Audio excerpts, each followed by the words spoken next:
नमस्कार दोस्तों, as always आज भी कुछ हम नॉलेजेबल चीजों को जानने वाले हैं। आज से हम शुरुआत क्या करने जा रहे हैं, इंटरनेशनल रिलेशन का पार्ट 1। इसके अंदर हम क्या जानेंगे, इंटरनेशनल रिलेशंस के बारे में, यानी दो नेशन कैसे आपस में रिलेशन रखते हैं इसके बारे में जानेंगे मेनली। अब आप बोलोगे सर हम जाने क्यों, ये जानने के लिए कहने के लिए तो हम कह देते हैं कि ग्लोबल इश्यूज को समझने का एक बेहतर जरिया है इंटरनेशनल रिलेशन को पढ़ना। वर्ल्ड कैसे हमारे नेशन को इफेक्ट करता है, हमें इफेक्ट करता है, हम कैसे वर्ल्ड को इफेक्ट करते हैं, उन चीजों को जानना। और क्या अगर वर्ल्ड में, दुनिया में कोई बदलाव लाना है तो इन टॉपिक्स को पढ़ना जरूरी है। लेकिन यार ये तो सिर्फ कहने की बातें हैं, अच्छी अच्छी बातें कह डाली। मेन क्या है कि अपने देश को कैसे आगे ले जाए। कोई ग्लोबल कॉन्फ्लिक्ट है, हमारे देश से जुड़ा जो भी इशू है, कोई भी चीज अगर वर्ल्ड में हो रही है उससे अपना फायदा कैसे निकाले। एक आचार्य थे हमारे देश के, उन्होंने बहुत अच्छी बात कही थी कि अगर किसी को one should exist, want to exist, अगर वो एग्जिस्ट अपना अस्तित्व बनाए रखना चाहता है तो उसे सेल्फिश होना पड़ेगा, यानी मतलबी होना पड़ेगा। उसी प्रकार हमारे नेशंस को अच्छे तरीके डेवलप करने के लिए, यानी आगे बढ़ाने के लिए हमें इंटरनेशनल रिलेशन पढ़ना पड़ता है। सीधा मतलब हम लोग स्वार्थी, हम चाहते हैं हमारा देश आगे बढ़े, उसके लिए इन टॉपिक्स को पढ़ना बहुत जरूरी है, इंटरनेशनल रिलेशन को। तो शुरुआत करते हैं। आज देखो, आज मैं सीधा ये नहीं बताने लग जाऊंगा कि हमारे चाइना के साथ, इंडोनेशिया के साथ, या फिर पोलैंड या अजरबैजान, अर्मेनिया या अमेरिका, किसी के साथ कैसा रिलेशन है उसके बारे में अभी नहीं बताऊंगा जरूर। लेकिन अभी आज हम कॉन्सेप्ट, बेसिक कॉन्सेप्ट के बारे में पढ़ेंगे, ठीक है। इंटरनेशनल रिलेशन है क्या, इंटरनेशनल रिलेशन क्या है, हम इसलिए जानते हैं, ये बेसिकली हिस्ट्री है कि हमारा देश हम चला कैसे रहे हैं उसे जानना, उससे जानकर जो चीजें गलती हुई है उन्हें रिपीट ना करना। हिस्ट्री को जानिए, उससे, हिस्ट्री से यही तो सबक मिलता है हमें इतिहास से, कि जो गलती हुई है उसे रिपीट ना करें, और जो अच्छी चीजें है उसे आगे लेकर बढ़ते रहे उन पॉलिसीज को। तो आज हम शुरुआत करने जा रहे हैं इंटरनेशनल रिलेशन का पार्ट 1। इसके अंदर हम बहुत बेसिक चीजें जानेंगे, जैसे अलायंस, स्ट्रेटेजिक पार्टनरशिप। ये सब बहुत छोटे शब्द हैं जो आप न्यूज़पेपर या न्यूज जब भी सुन रहे होते हो तो शब्द निकलते हैं मुंह से और वो एंकर आगे बढ़ जाते हैं, लेकिन हमें कोई मतलब नहीं बताता और हमें लगता भी नहीं कि इंपॉर्टेंस रखते। लेकिन यार ये चीजें इंपॉर्टेंस रखती है, अगर बेसिक चीजें नहीं जानते होगे तो आगे की चीज में दिक्कत आएगी ही आएगी।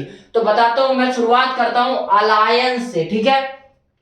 अलायंस क्या होता है? अलायंस का मतलब सीधा सीधा अलाई मतलब होता है दोस्त, मित्र, यानी जिससे आपका गठजोड़ हो, साथी हो। तो अलायंस का मतलब क्या था? अलायंस मतलब होता है संगठन मतलब जुड़ जाना। ये या तो किसी ऑर्गेनाइजेशन का जुड़ जाना या किसी दो कंट्रीज का जुड़ जाना। क्या होता है? एक ग्रुप बन जाना, ग्रुप और association formed for mutual benefit between two countries. दो कंट्रीज के बीच जब कोई एसोसिएशन या ग्रुप ये जुड़ जाते हैं, किस लिए आप बताओ? हम ग्रुप क्यों बनाते हैं? ताकि तेरा भी फायदा हो, मेरा ही फायदा हो, यानी पारस्परिक, हिंदी में क्या बोलते हैं? पारस्परिक फायदा हो, दोनों का फायदा हो। तो इंग्लिश में इसे क्या बोलते हैं? Mutual benefit. आपका ही फायदा हो जाए, मेरा भी फायदा हो जाए। मैं इस चीज में अच्छा हूं तो मैं ये आपको एक्सपोर्ट कर दूंगा, आप उस चीज में अच्छे हो तो वो आप हमको एक्सपोर्ट कर देना, हम इंपोर्ट कर लेंगे, यानी दोनों का म्यूचुअल बेनिफिट हो, ठीक है। अलायंस क्या होता है?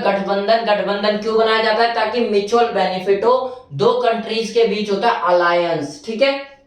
अच्छा, अलायंस में जानने वाली चीज क्या है? अलायंस याद रखना मेनली फोकस करता है सिक्योरिटी अम्ब्रेला के ऊपर। सिक्योरिटी अम्ब्रेला मतलब नाम से ही समझ में आ रहा है, सिक्योरिटी का छाता देना, किसी पे छत्र छाया रख देना। जैसे अमेरिका ने जापान को कहते, जापान छोटा सा देश है लेकिन उसे कह दिया कि भाई तू लड़ जा किसी से भी अगर तेरे हक की चीज है तो, और पीछे हम खड़े हैं। तो अमेरिका क्या है? वो अपना सिक्योरिटी अम्ब्रेला प्रोवाइड कर रहा है जापान को। अगर परमाणु बम की बात हुई तो वो प्रोवाइड करेगा, ऐसी भी बातचीत हो रखी है। तो आई होप आपको समझ में आ रहा होगा कि सिक्योरिटी अम्ब्रेला है क्या।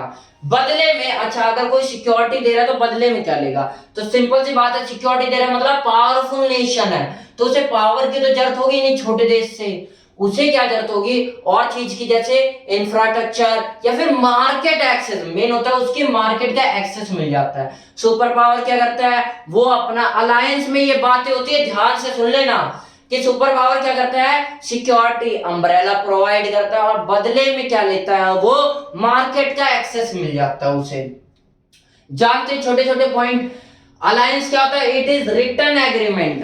देखो अलायंस का मतलब ऐसा नहीं है कि मोदी जी आज शिंजो आबे से मिले आए, यानी जापान के प्रधानमंत्री से, और उन्होंने बोला कि हाँ भाई आज से हम दोनों आगे बढ़ेंगे और इस क्षेत्र में हम डेवलपमेंट करेंगे। तो ये क्या है, बोल दिया मुंह से, कल को पलट गए मोदी जी, भाई मैंने तो ऐसा बोला ही नहीं। मान लो उसके प्रधानमंत्री या राष्ट्रपति जो भी है शिंजो आबे, वो पलट गए कि भाई मेरी तो कोई ऐसी बातचीत नहीं, तो क्या होगा रिकॉर्ड। तो इसलिए रिटर्न एग्रीमेंट होता है कि हाँ भाई अगर हम इस क्षेत्र में कुछ करेंगे, जैसे जॉइंट एक्सरसाइज नेवल एक्सरसाइज होती है, तो ये भी क्या है, एक रिटर्न एग्रीमेंट है। तो ऐसे बहुत सारे रिटर्न एग्रीमेंट जो भी होता है देशों के बीच, तो हर जगह रिटर्न एग्रीमेंट चलता है ताकि बदले ना। मान लो मोदी जी से बात हुई थी, कल को प्रधानमंत्री मान लो राहुल गांधी आ गए, राहुल गांधी ने बोला भाई शिंजो आबे तेरी तो बात मोदी जी से हुई थी, मोदी जी चले गए तो उनसे बात करता रहे, हम आए प्रधानमंत्री, हम तो मान ही नहीं रहे। तो रिटर्न एग्रीमेंट होता है बिटवीन टू या मोर देन टू कंट्रीज, ठीक है। तो अलायंस क्या है, एक रिटर्न एग्रीमेंट होता है बिटवीन दो या दो से ज्यादा कंट्रीज के बीच में। ऑन द बेसिस ऑफ, किस बेस पे, कि कम्युनिटी के बेस पे, या फिर कल्चर सेम है उस बेस पे, या रिलीजन सेम है उस बेस पे अलायंस बना लिया जाए। या फिर मेल नहीं, जो अलायंस बनता है वो किस लिए होता है, टेकिंग मार्केट एक्सेस, ताकि मार्केट एक्सेस मिल सके इन एक्सचेंज फॉर, बदले में द सिक्योरिटी अम्ब्रेला प्रोवाइड की जाती है। कोई भी पूछे अलायंस का मेन मोटिव क्या है, तो ये है taking market access in exchange for security umbrella.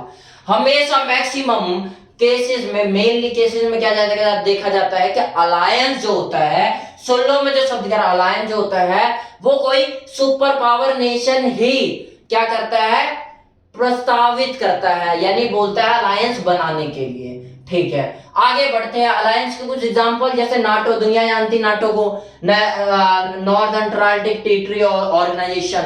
Versus में एक और, जैसे एक नाटो बना था वेस्ट की साइड से, वैसे ईस्ट साइड से बनाया था रसिया ने, यानी सोवियत संघ या सोवियत यूनियन ने वॉर्सो पैक्ट। वॉर्सो पैक्ट को दूसरा नाम क्या लिखते हैं हम, वॉर्सो ट्रीटी ऑर्गेनाइजेशन।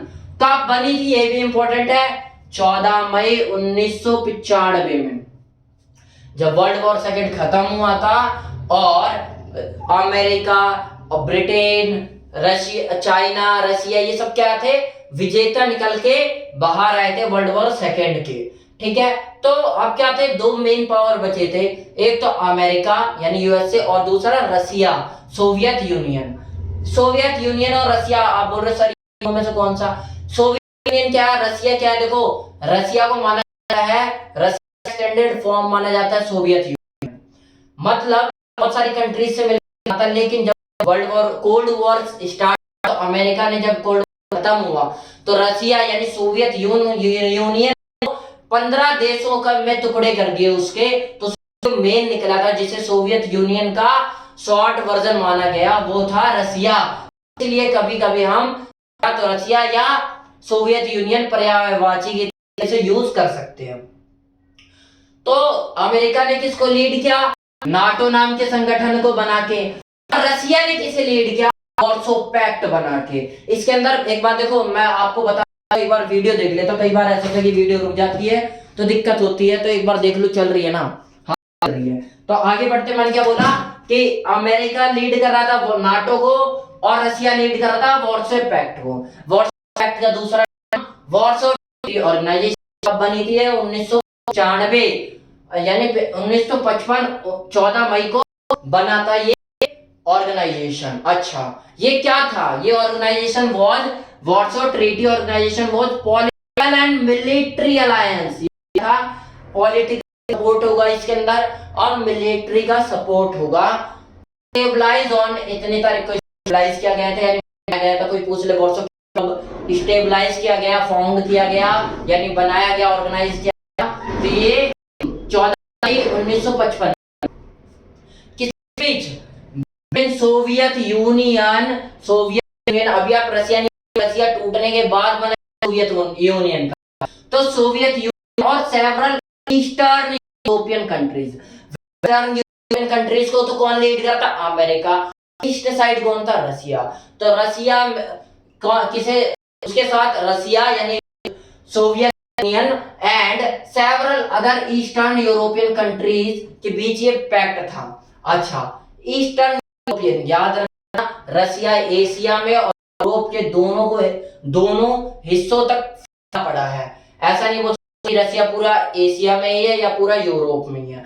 तो क्वेश्चन याद रखना कि एशिया का पूरी तरह एशिया सबसे बड़ा देश चाइना है, बाकी रसिया क्योंकि यूरोप में भी आ जाता है। ठीक है, तो यूरोपियन कंट्री जो ईस्ट साइड में थी, ईस्टर्न यूरोपियन कंट्री, उनके और सोवियत संघ के बीच में एक पैक्ट था जिसे वॉर्सो पैक्ट कहा जाता है।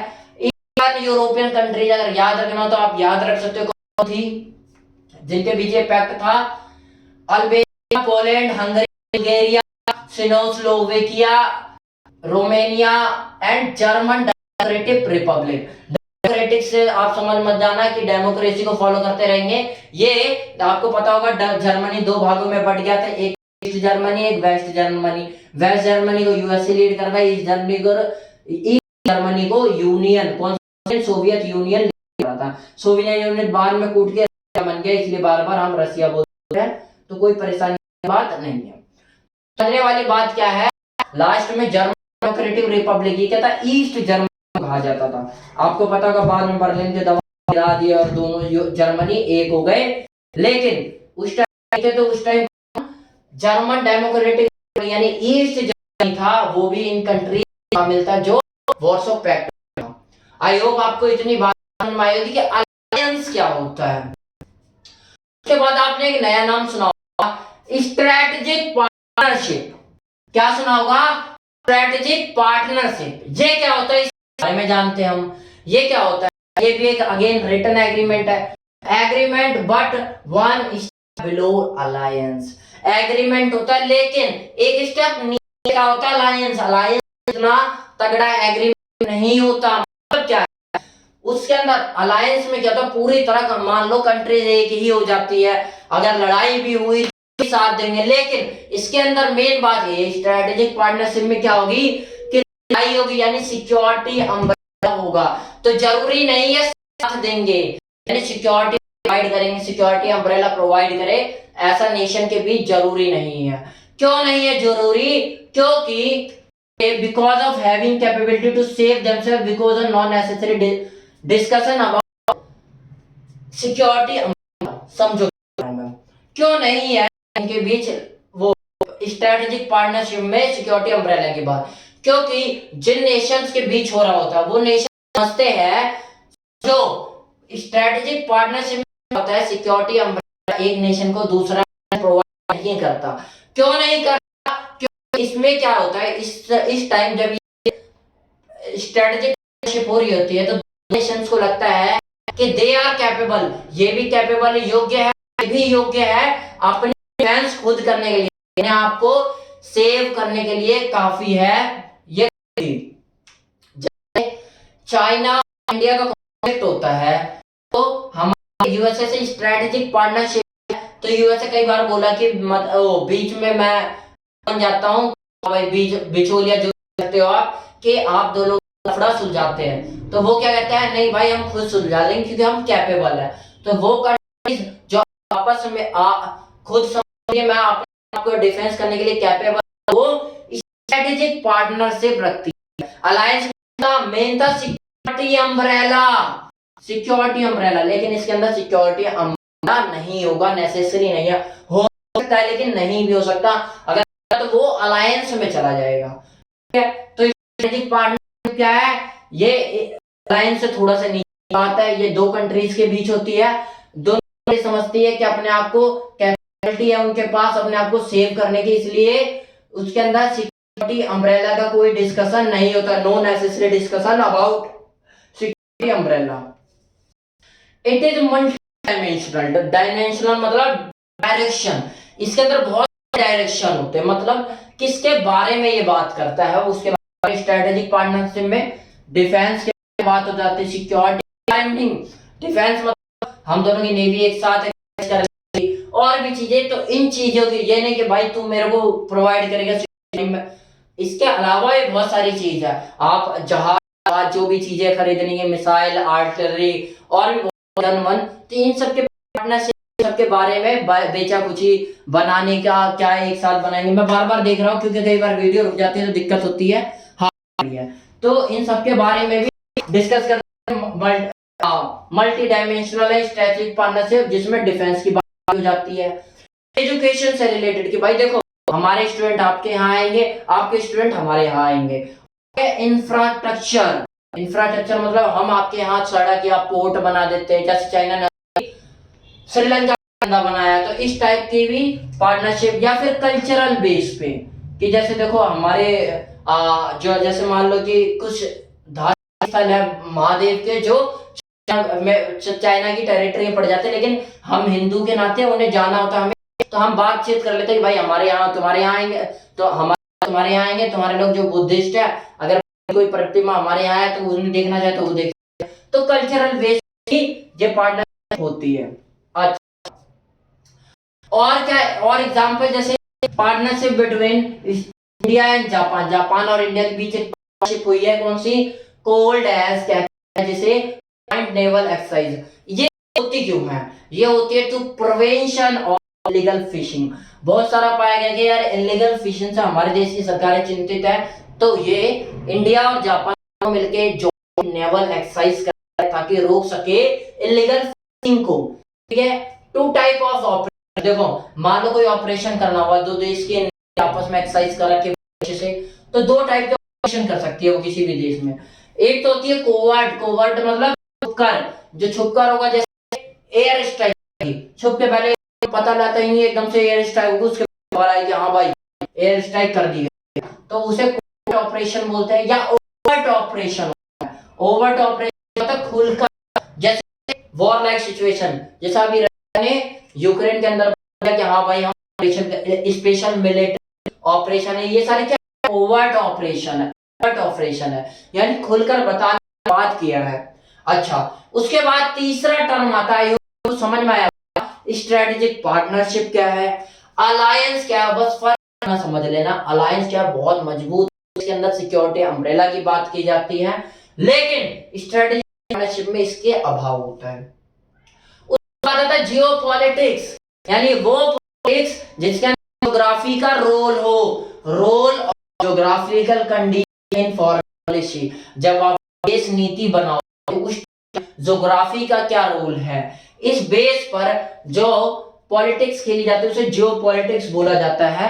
जैसे ऑलवेज डायनेमिक, ये हमेशा बदलती रहती है, पहले समझो पॉलिटिक्स होती है। जियोपॉलिटिक्स मतलब मान लो हमारे पास माउंट एवरेस्ट का पहाड़ है, तो टूरिस्ट घूमने आएंगे, तो हम दूसरे देश में जाएंगे तो एक कहीं ये पॉइंट भी रहेगा हमारे पास माउंट एवरेस्ट पर्वत है और यहाँ से टूरिस्ट आएंगे, भी घूमने की डेस्टिनेशन और मिलेगा और हमारा ही फायदा है। तो ये क्या है, ग्राफिकल कंडीशन ऐसी है कि हमें बेनिफिट मिल रहा है, हम एडवांटेज उठा पा रहे हैं। तो वो पॉलिटिक्स जब हम ज्योग्राफी की पॉलिटिक्स करते हैं और एडवांटेज उठाते हैं तो उसे जियोपॉलिटिक्स कहते हैं। ये नाम समझ ले, नाम में ही आगे तक बहुत दिक्कत आती है। तो जियोपॉलिटिक्स समझ में आया होगा, ऑलवेज डायनेमिक, ऑलवेज डायनेमिक मतलब बहुत ज्यादा रहती है। जैसे पहले अफगानिस्तान में अमेरिका को आना था और एक जिसने हमला किया था ओसामा बिन लादेन, जिसने अमेरिका में हमला कर दिया था, तो उसे ढूंढना था, तो अमेरिका ने पाकिस्तान का सहारा लिया। उसे क्या, कौन सा पोर्ट, एक पोर्ट जिसका नाम था क्या नाम था, एक नाम था ग्वादर पोर्ट, पाकिस्तान में ग्वादर पोर्ट था, जिसके अमेरिका को एक अड्डा चाहिए था ताकि रसिया से क्या कर रहा है, 1 to 1 फाइट ना, जैसे ऐसा हुआ था कोल्ड वॉर के बाद कि लोग क्या कर रहे ना, रसिया और चाइना डायरेक्ट कॉन्फ्लिक्ट में इन्वॉल्व, डायरेक्ट नहीं लड़ते थे, वो प्रॉक्सी लड़ते। प्रॉक्सी वॉर मतलब अपने जैसे जर्मनी कुछ बात है और ऐसी कोई पाकिस्तान की बात है, यूएस से पाकिस्तान का साथ था तो हमारा साथ रसिया दे दिया था। तो ऐसे कोल्ड वॉर हुआ। तो रसिया को एक अड्डा अमेरिका चाहिए था, तो उसने पाकिस्तान ग्वादर पोर्ट को यूज किया। अच्छा भाई, उसका एक चीज समझ में आती है, उस टाइम को पाकिस्तान की जरूरत है। ओसामा बिन लादेन पाकिस्तान में छुपा मिला तो और बिगड़ गया पाकिस्तान से रिश्ते आगे। पता चला अफगानिस्तान से अब तो की जो सेना थी ड्रॉ कर गई, निकल गई। तो अब उसका कुछ काम है, तो पाकिस्तान से ज्यादा रिश्ता नहीं रहा, इंटरेस्ट खत्म हो गया उससे। तो आप क्या करेगा, अपना फायदा देगा। तो वो क्या करेगा, अब उसे इंडिया की जरूरत है, क्योंकि धीरे धीरे अब ग्लोबल इश्यूज में एक इश्यू बन गया है कि चाइना बहुत तेजी से उभरता हुआ सुपर पावर बन रहा है। तो उसे काउंटर करने के लिए अब पाकिस्तान नहीं, इंडिया की जरूरत है। तो अब जो पॉलिटिक्स में बदलाव, पाकिस्तान की जगह अमेरिका के लिए इंडिया इंपॉर्टेंट हो। तो आई होप आप पॉलिटिक्स क्या है। जैसे चार पोर्ट, ये है ईरान के पास है, गल्फ ऑफ ओमान, आपको पता होगा ये ईरान है, एक ऐसे जगह है। तो ये जो गल्फ है गल्फ ऑफ ओमान कहते हैं। तो यहाँ ईरान के पास एक पोर्ट है जिसे बाहर पता है, ये one of the biggest port of Iran and world का बहुत सारा, मान लो ये 60% ट्रेड इसी रूट से होता है। मलक्का डायलेमा से गुजरता हुआ, मलक्का स्ट्रेट से गुजरता हुआ, यहाँ से गुजरता हुआ आगे कहीं जाता है, पूरे यूरोपियन तक जाता है। तो समझने वाली बात क्या है, चाबहार पोर्ट इंपॉर्टेंट है। तो किसके लिए, ईरान के लिए इंपॉर्टेंट है। तो आपको पता होगा इंडिया भी वहां अपना एक पोर्ट बनाने में लग रहा है, चाइना अलग है, वहां कॉन्फ्लिक्ट थोड़ी बहुत चल रही होती है, लेकिन वहां देश को, ईरान को बहुत बेनिफिट मिल रहा है इस पोर्ट की वजह से। तो चाबहार पोर्ट ट्रांजिट हब है, आने जाने के लिए हब है for all trades in Central Asia. Central Asia से जो भी ट्रेड होकर गुजरेगा उसके लिए चाबहार पोर्ट एक ट्रांजिट हब की तरह काम करता है। सेंट्रल एशिया में किस किस के लिए, इंडिया के लिए, चाइना के लिए, ईरान के लिए, पाकिस्तान के लिए, और भी नेशन है लेकिन इन सब की कंट्रीज के लिए मेनली। पाक मतलब पाकिस्तान आप बोल, ठीक है। पाकिस्तान मतलब तो वो स्थान जहाँ पाक इरादा हो, यानी पाक लोग रहते हो, अच्छे लोग रहते हो। यहाँ पे नापाक लोग ही रहते हैं। चलो छोड़ो इस बात को, आगे बढ़ते हैं। कंट्रीज हैविंग नेचुरल गैस, एक उसके पास भाई पोर्ट है तो कर गया।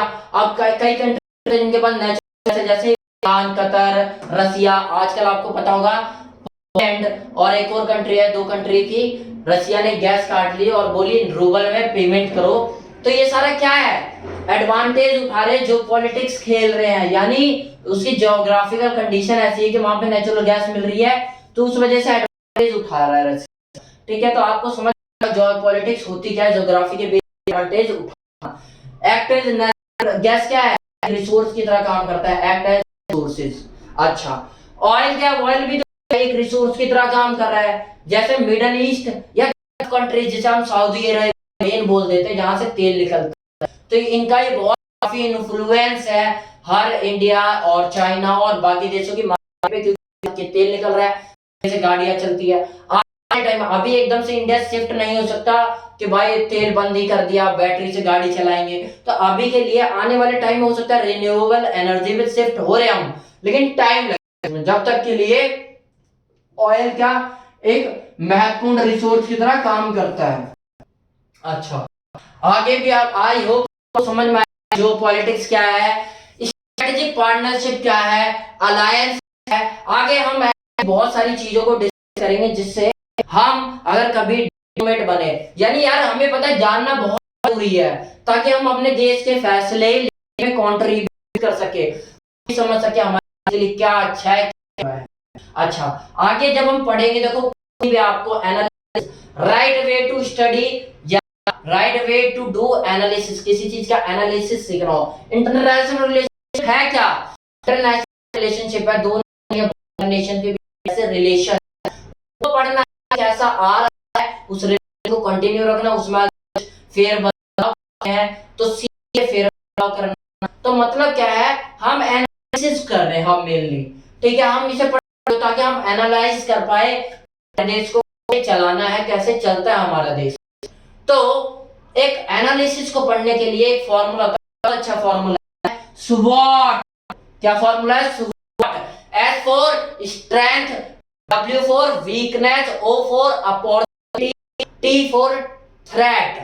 यानी देश से हम अलायंस या स्ट्रेटेजिक पार्टनरशिप, जियोपॉलिटिक्स, कुछ भी हमारी अगर इन्वॉल्व हो रही है, हम पार्टनरशिप कर रहे हैं या अलायंस कर रहे हैं, तो उसके अंदर क्या देखते हैं? हम देखते हैं पहले स्ट्रेंथ क्या है, हमारी क्या है, उसकी क्या है, वीकनेस हमारी क्या है, उसकी क्या है, अपॉर्चुनिटी कि अगर हम अलायंस बनाते हैं या स्ट्रेटेजिक पार्टनरशिप रखते हैं तो क्या फायदा होगा यानी अपॉर्चुनिटी को, और अगर ये बदला तो क्या नुकसान हुए, क्या थ्रेट है, क्या थ्रेट है, यानी क्या इससे खतरा है इस कंट्री से, उन सब चीजों को पढ़ ले। अगर तीन चार चीजों को पढ़ ले, किसे, स्ट्रेंथ को, वीकनेस को और अपॉर्चुनिटी और थ्रेट को, तो हम मान लो कि पूरा एनालिसिस अच्छे से कर लिया। ये पांच चीजें होती है जो बड़े से एग्जाम्पल एग्जाम यूपीएससी यही चीजें पूछी जाती है। क्या स्वॉट को जाता है, स्ट्रेंथ, वीकनेस, अपॉर्चुनिटी, थ्रेट। ठीक है, इन चार चीजों को आई होप आपको आज का लेक्चर समझ में आया होगा। आगे के लेक्चर भी नॉलेजेबल लायक होंगे। जरूरी नहीं है जो बच्चा इस तैयारी एग्जाम के वही पढ़े, हमारे देश को चलता कैसे है जानने के लिए हम जिम्मेदार नागरिक है, उसके वास्ते टॉपिक पढ़ना जरूरी है। आई होप आपको आज के समझ में आया होगा। नमस्कार।